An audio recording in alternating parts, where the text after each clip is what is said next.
பூக்களாய் பொன்னிலவாய் பூலோக தேவதைகளாய் இங்கே குடியிருக்கும் தங்க தாரகைகள் அனைவருக்கும் மகளிர் தின வாழ்த்துக்களை தெரிவிக்கின்றனர்.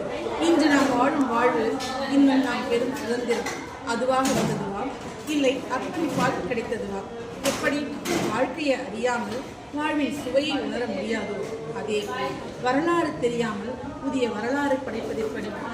நாங்கேலியின் போராட்டம் நல்லதொரு மேலாடையை தந்தது. சாவித்திரிபாய் புலேயின் போராட்டம் சதி என்னும் நெருப்பு அணைய காரணமானது. BM மலபாரின் கடிதம் குழந்தை திருமணத்தை குடி தோண்டி உதைத்தது. இது மட்டுமா? விதவை என முட்டை அடித்து வெள்ளை சீலையில் மூளையில் வைத்தது.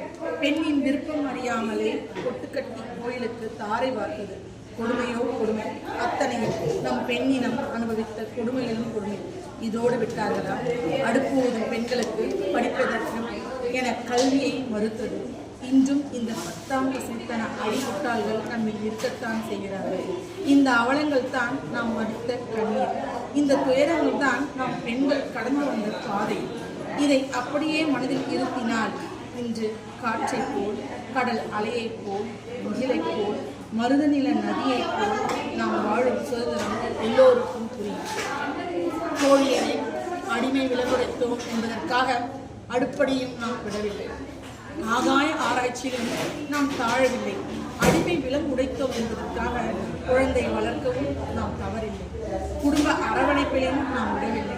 தோழியரே, அன்பில் அன்னை திரேசா போல், அறிவில் வனிதா சாஜி நிஷாரை போல், வீரத்தில் வேலு நாச்சியாரை போல் நம்மை நாம் மேம்படுத்த இந்த மகளிர் தின நன்னாளில் சபதமேற்போம். நன்றி.